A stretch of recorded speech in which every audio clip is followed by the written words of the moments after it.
What happens when a self-made millionaire, once a barefoot dreamer selling ice cream on the sun-slicked sidewalks of Venice Beach, walks into his own shop and overhears his employees arguing not about flavors or shifts, but about who's too broke to afford gas? Landon Ferris had built an empire from a single scoop. At 22, he'd pushed a creaky cart past sunburnt tourists and concrete artists, hustling vanilla cones beneath the Californian sun. 15 years later, that dream had evolved into 19 locations scattered across the state, each buzzing with summer nostalgia and the scent of waffle cones. Yet lately, that magic felt like it had dimmed. Customers still came, but they no longer lingered. Reviews had grown colder, laced with the kind of disappointment that was hard to quantify but impossible to ignore. The numbers looked fine on paper, but Landon knew when something didn't feel right. He wasn't reading spreadsheets anymore. He was reading between the lines. So he did what most CEOs wouldn't dare. He went undercover. He grew out his stubble and had it peppered with gray. His normally sun-kissed hair was dyed a dull, unremarkable brown. A Hollywood makeup artist added stress lines to his forehead, tired crow's feet around his eyes, and fake acne scars that tugged at any sense of vanity. In a wrinkled thrift store polo and second-hand jeans, he introduced himself as Theo, a trainee sent by corporate to shadow the frontline team. His voice was raspier now, tinged with age and caution. He picked Store 11 in Santa Clarita, an older shop far enough from headquarters that his true identity was safely obscured. From the moment he walked through the faded glass doors, Landon felt the disconnect. The air didn't carry the welcoming scent of vanilla and sugar. It reeked of mop water and bleach. A girl behind the counter barely glanced up. "You the new guy?" she asked. "Yeah, Theo," he replied, giving a small nod. "Cool," she muttered, not unfriendly, but clearly exhausted. "I'm Gia." Her thick black curls were tied back with a pencil, and her sharp eyes were the only thing that hadn't dulled from fatigue. She handed him a rag and gestured toward a sticky mess near the freezer. "Mop that first, then I'll show you the scoops." Midway through her brief, no-nonsense training, a man in his 30s stormed in. "Gia, you done with inventory yet?" he barked. "I'm training him," she said without looking up. "Then let him figure it out. You're behind again." Her jaw clenched, but she didn't answer. She peeled off her gloves and headed to the back silently, leaving Landon alone with another young woman, this one barely out of her teens. "I'm Raven," she said with a kind smile. "I'll show you the toppings." Despite her age, Raven's demeanor was warm, even maternal. She walked him through the prep area, gently correcting him when he fumbled the whipped cream nozzle and accidentally sprayed his shirt. She giggled, but not cruelly. She helped him wipe it clean, her movements practiced like someone used to fixing other people's messes, perhaps more than she should have to at her age. About an hour in, curiosity tugged at him. "Can I try the strawberry swirl?" he asked. That flavor was his pride, the one he hand-mixed in a rusty cooler back in his beach cart days. Just the thought used to bring a rush of childhood summers and scraped knees. He took a bite. Grainy, lifeless, like someone had tried to replicate the recipe but forgot the joy. "This is the swirl?" he asked softly. "Yeah," Raven said, her voice unsure. "It used to be better. They switched suppliers last year. Cheaper now," he guessed. She nodded with a tight smile, the kind that didn't quite reach the eyes. Landon felt a knot twist in his stomach. Not anger, but sadness. A part of him, the young man who once swore to never cut corners, felt like he'd let something precious slip through his fingers. Customers trickled in and out, but the service was sluggish. Trevor, the manager, barely stepped out of his back office. From what Landon could see, the man spent most of his shift watching videos on his phone, while the girls worked 2 registers and a cleaning rotation. Then came the voices, low at first, then sharper, rising from the stock room like a wound splitting open. "I can't cover your shift again, Gia," Raven said, her voice shaking. "I can't even afford gas for Thursday. I had to ask my mom for $20 last week." "I'm just asking for one shift," Gia replied, her words unraveling. "I haven't slept in 2 days. I closed last night, opened this morning, and Trevor still won't give me my overtime." Landon froze. He wasn't supposed to be listening, but how could he not? What he heard wasn't just a complaint, it was a cry. These weren't lazy employees slacking off. They were young women caught in the grind, working themselves hollow while the corporate reports painted a clean, efficient picture. Suddenly the numbers in spreadsheets meant nothing. And for the first time in years, Landon Ferris, the Millionaire CEO, the brand icon, the once barefoot dreamer, felt exactly what he needed to feel, the weight of his own company pressing down on the people who kept it alive. Says overtime's not in the budget," Raven muttered, her voice tinged with a bitterness that had clearly been simmering for weeks. "But somehow he's got fresh sneakers every week." Landon felt his stomach twist. There it was, the brutal disconnect between image and impact. He stepped away, quietly, heart pounding, throat tight. How had things gotten so far from the ideals he once held like gospel? He'd made a silent vow in his 20s, after years of clocking out of minimum wage jobs with blisters and broken pride, that if he ever ran a company, his people would feel seen, heard, human. But now, beneath the surface of spreadsheets and slick PR, this was his reality, and it hurt. Later that day, while wiping down the sticky counters next to Gia, he tried to ask, without pushing, "How long you been working here?" She didn't look up. 3 years. "You like it?" Gia finally met his eyes. There was a flicker of something. Maybe nostalgia, maybe regret. "I used to." Before he could respond, Trevor stormed in like a gust of misplaced fury. "Gia, you didn't restock the cups again? Are you serious?" "I was training," she answered calmly, evenly. "You always got an excuse." "You want hours, then earn them." Landon watched her carefully, not just her words but her restraint, the way her shoulders pulled tight, the way she inhaled slowly and held it before she nodded and walked away. She didn't argue, she didn't defend herself. She was too tired for battles that didn't go anywhere. "Exercise," Landon said, reaching up with his hand and roughly grabbing Ellen's cheek. Landon clenched the rag in his fist. He wasn't just undercover anymore. He was staring straight at his own failure, and the shame was electric. The next morning, Landon arrived early. The parking lot was empty except for one beaten-down silver hatchback, its back seat packed with laundry bags and what looked like a pillow pressed against the window. Gia.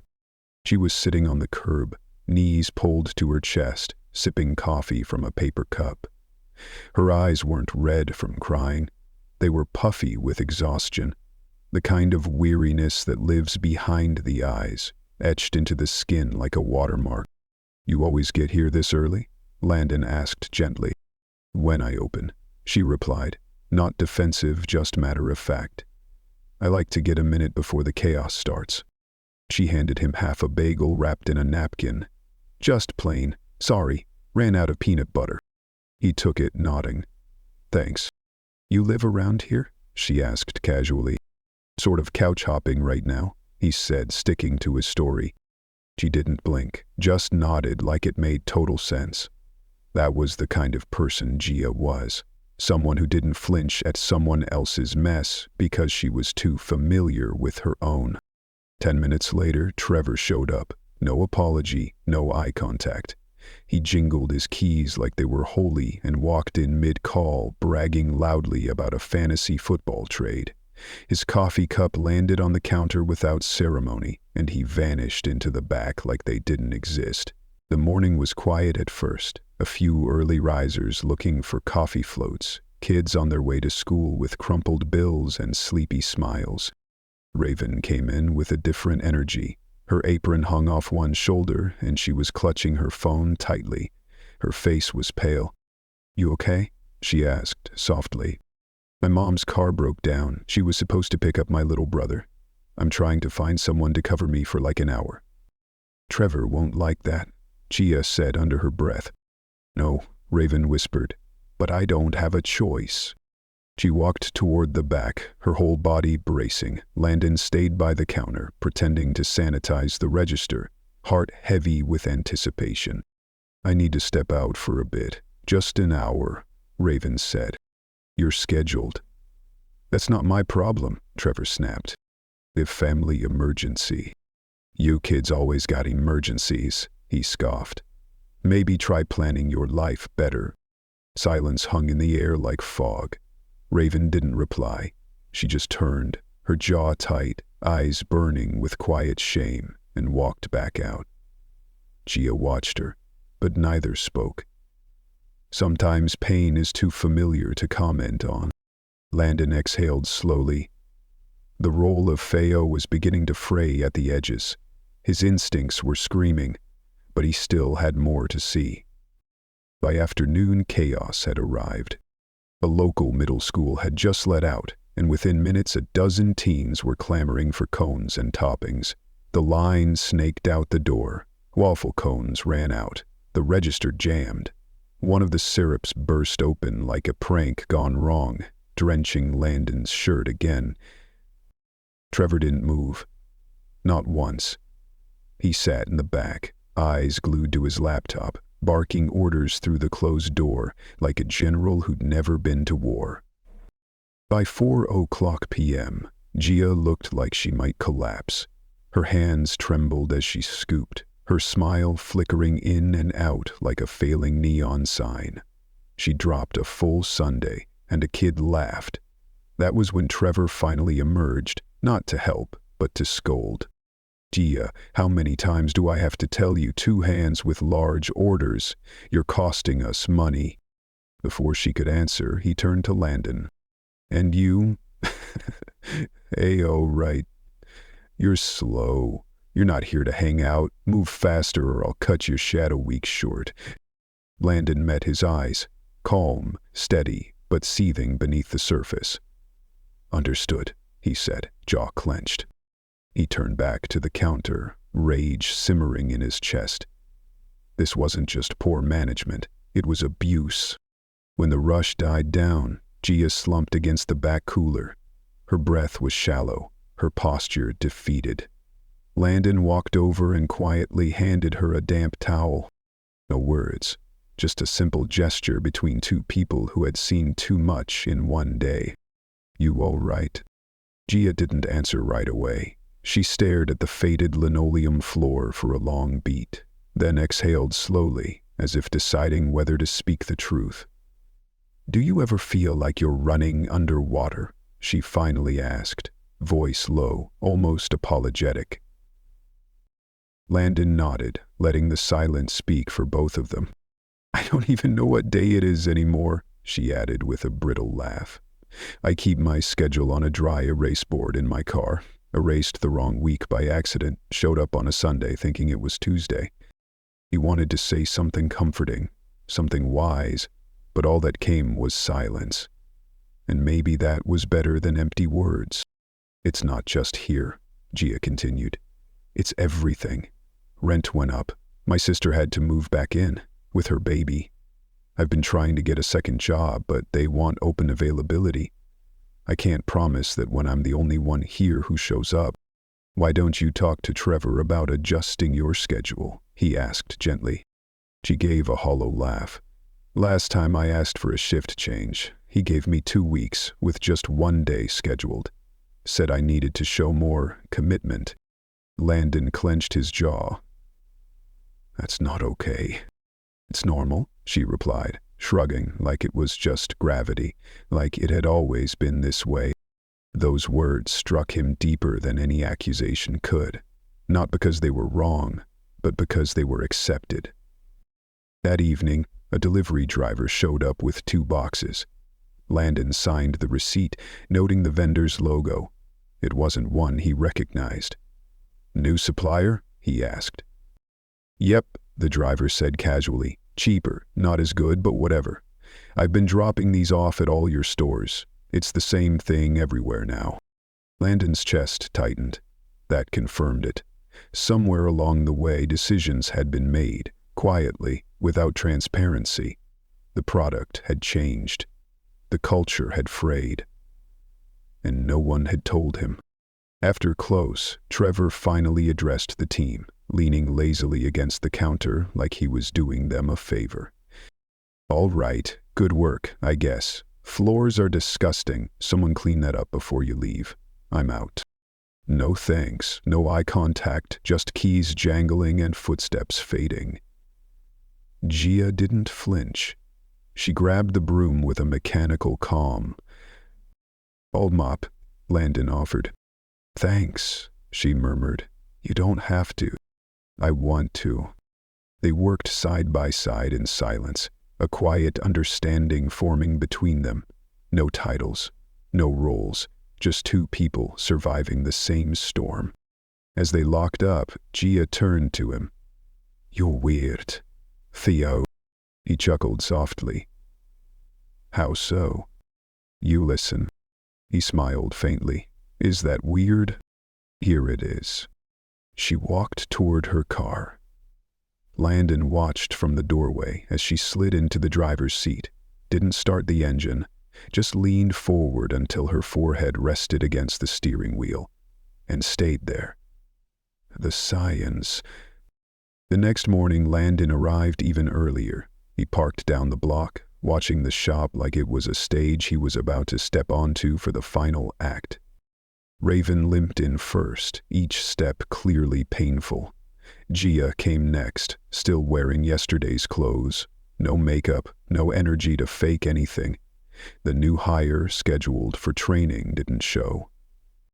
At 10:30 sharp, Trevor pulled up, smoothie in one hand, phone in the other, sunglasses on despite the overcast sky. That day, Landon said little. He just watched.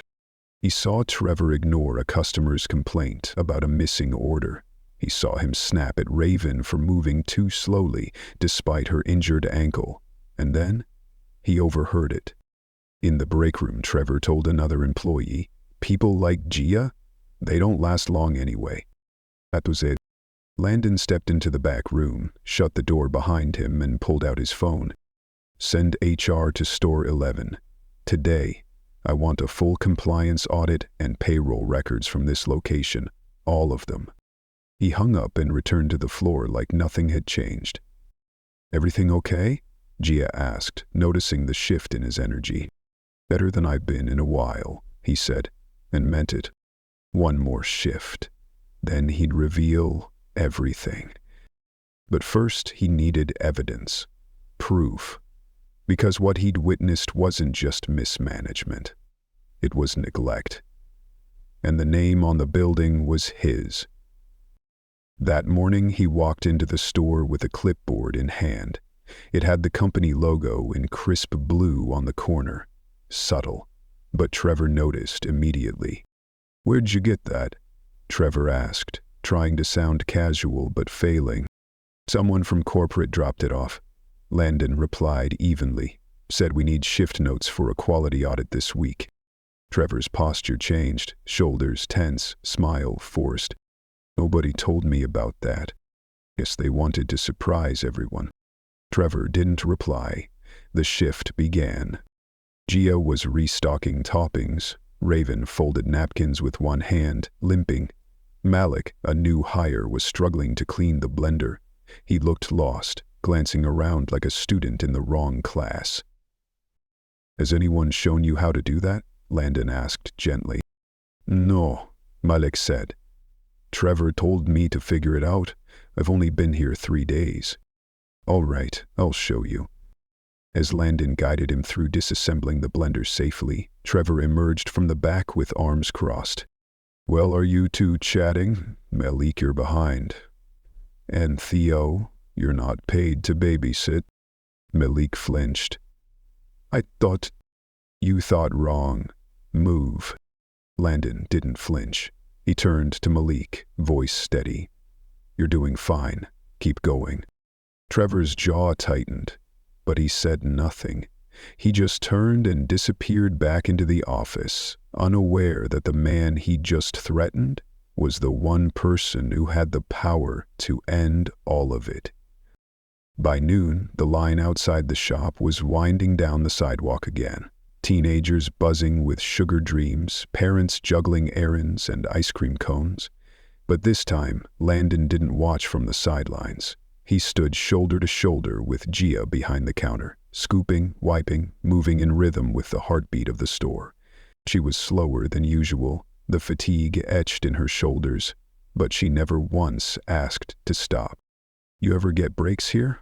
He asked as they cleaned up a sticky spill between orders. Not unless the line dies down, she replied, breathless. Which it doesn't. That can't be legal. It's not, she said without hesitation. But Trevor says we can take micro breaks, whatever that means. Landon wrote it down on the audit sheet tucked behind the register. Another red flag, another truth hidden in plain sight. The rush ebbed, and Raven leaned against the counter, resting her weight on the wall behind her. Sweat glistened on her forehead. You're limping worse than yesterday, Landon said softly. I rolled my ankle 2 nights ago walking home. Bus never came. I didn't want to call out again. You told Trevor? Yeah, he said if I couldn't handle standing, I should quit. Landon's hands froze mid-wipe. A wave of disbelief passed through him, followed closely by anger. Gia walked past, pausing just long enough to gesture toward the tip jar. Empty. It's been 2 weeks since anyone dropped more than $1, she said flatly. That's where I used to get lunch, Raven added with a tired smile. Last night, some lady yelled at me because her sundae had too much banana, like I sliced it with rage or something. Gia sighed. I'm starting to think the only thing not burned out in this place is the actual ice cream. The room fell into a heavy stillness. Then a loud clang broke the silence. Malik had dropped a scoop. It clattered across the floor like a grenade. Trevor came storming out of the back, eyes sharp. What now? Sorry, Malik said, already bent down to clean it. It just slipped. Do you even know what you're doing? I do, it just slipped. Maybe you're not cut out for this. Go wipe tables. I'll do the scooping. Landon stepped in. He's doing fine. It was one mistake. Trevor turned to him, jaw tight. You want to run the store, Theo? Actually, yeah. Trevor laughed, short and harsh. You've been here 5 days. You think you know more than I do? I know enough. Something in Landon's voice shifted the room. A sharp calm settled like fog. Gia straightened from the toppings bar. Raven stopped wiping. Even Malik looked up, hope flickering behind tired eyes. Landon reached behind him and peeled off the faded name tag. My name's not Theo. The silence that followed was complete. I'm Landon Ferris. I started this company with a pushcart on Venice Beach, and I've spent the last week watching one of my own stores rot from the inside out. Trevor's mouth opened, searching for a defense, but Landon didn't give him the chance. I've seen how you've treated people. I've seen what you've ignored. The lies on time cards, the injury reports you buried, the breaks you denied, the words you said to Malik, to Raven. He turned, addressing the team now. His voice didn't rise. It didn't need to. All of that ends today. Trevor tried again. Wait. Save it. You're done here. Leave. Trevor looked around the room. No one spoke. No one came to his defense. He stared at the floor, then turned and walked silently to the back. He emerged moments later with his backpack slung low and disappeared through the side door. Landon faced the staff again, the weight of responsibility heavy on his shoulders. I want to be clear, none of this is your fault. It's mine for letting someone like that lead this store. No one spoke. Their faces were a mix of shock and cautious hope. I've already called HR. You'll each be interviewed individually. Every complaint, every missed break, every underpayment, it will all be documented and addressed permanently. Gia finally spoke, voice trembling. Is this real? Yes, Landon said. And starting tomorrow, a regional manager I trust will be here to guide the transition. Not someone from corporate. She ran Store 4 for 7 years. She knows what this job really is. Raven stepped forward. What about the supply chain? The strawberry swirl's not even the same. I know, Landon replied. I tasted it. We're going back to the original recipe. It'll take time, but we start next week. Malik, standing uncertainly near the blender, asked quietly, Am I still on the schedule? You'll get real training, Landon said, and you'll never be mocked in front of customers again. I promise you that. He turned to Gia. You've been here the longest. I want to ask if you'd consider stepping into a lead shift role just temporarily. For now, paid accordingly. She blinked, surprised. Her eyes moved between Raven, Malik, then back to Landon. I don't know if I'm ready for that. You already do the job, he said softly. You just haven't been given the title. Gia swallowed, then nodded slowly. Okay. Outside, the sun was beginning to dip, casting a golden hue through the front window. For the first time in a long while, the store didn't feel heavy. It felt like a beginning. Calmed more thing, Landon said, pausing by the mop bucket. Your overtime hours. They'll be reviewed, verified, and paid out, including retroactive back pay. Raven leaned against the wall, her eyes softening. The way she exhaled, it wasn't just a breath. It was months of tension, disbelief, survival. Finally, someone believed them. Landon looked around the room, his voice steady but sincere. I didn't come here looking for perfection. I came looking for truth. And what I found wasn't failure. It was a team doing everything in their power to keep this place upright, even when the system made it feel impossible.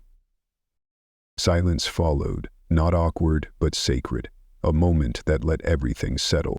I'll be back in 2 weeks, he said. Not undercover. Just me. And until then you'll have a direct line to someone who listens and acts. Malik raised his hand with a grin. Even if we mess up a scoop, Landon smiled, especially then.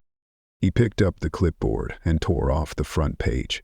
The audit sheet, full of scribbled observations, quotes, and notes of injustice, was replaced by a blank one. He handed it to Gia. Start fresh, your notes, your version of what this store should be. She took it with both hands like it was more than paper, like it was a beginning. Landon turned toward the door, then stopped. Oh, and lock the doors for 10 minutes. Take a real break. On the clock. Then he stepped outside into the sunlight, tugging the fake mustache from his pocket and dropping it in the trash bin without looking back.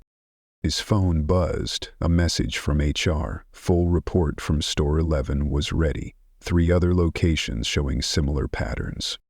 He typed a reply. Send names. I'm not done yet. 2 weeks later, Landon walked through the front doors of Store 11. Not in disguise, not playing a role. Just himself. Crisp white button down, sleeves rolled, eyes scanning the room. The shop felt different. Cleaner. Brighter. Citrus from the freshly mopped floors drifted beneath the warm aroma of waffle cones baking. Behind the counter, Gia stood poised, apron tied neatly, head down as she tapped through the register. She looked up, blinked, then gave a small nod. "Hey," she said, "didn't expect you this early." "I wanted to see the open," Landon replied. "It's when the tone gets set, right?" She smiled slightly, then ducked beneath the counter and came back with a laminated clipboard. Corners rounded, the company logo embossed at the top. "We've been tracking everything," she said. "Prep times, rush hours, which toppings run out first." "Who's logging it?" "Malik. He's kind of obsessed, but in the best way." Across the store, Malik stood at the blender, carefully spooning crushed almonds into a sundae.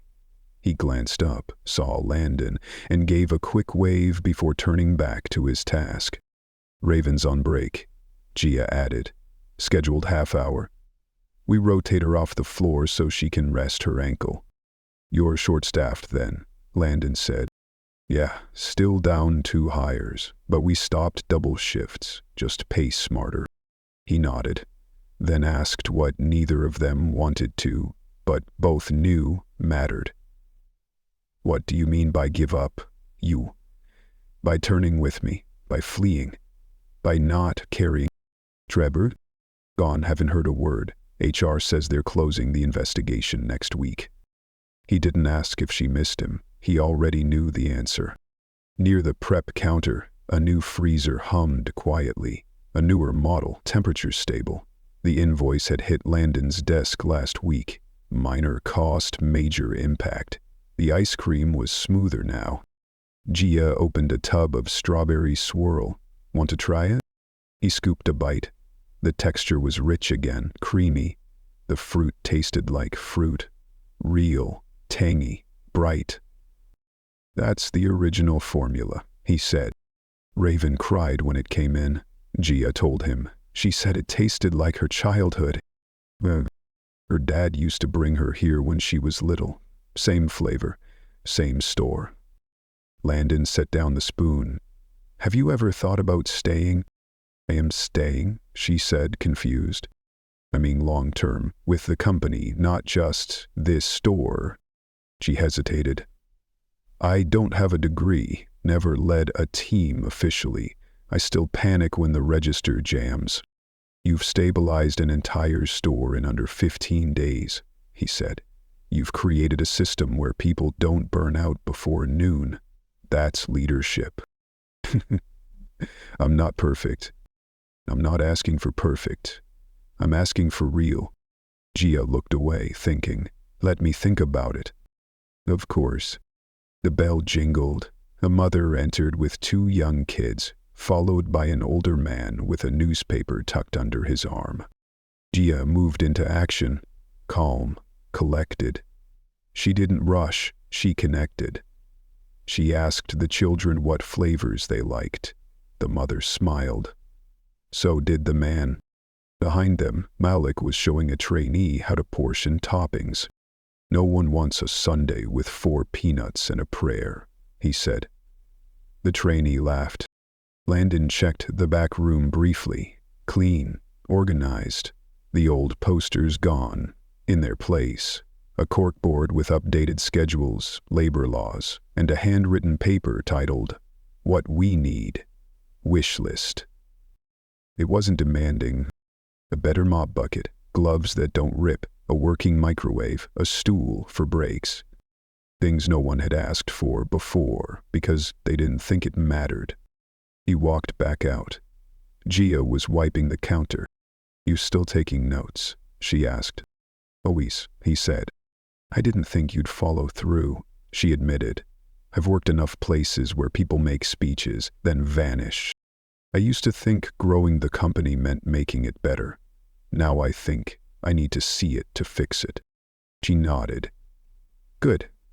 Some stores still need help." "I know. I've got 4 on my list." "In disguise again?" she asked. He laughed. "No wigs, no fake names, just me."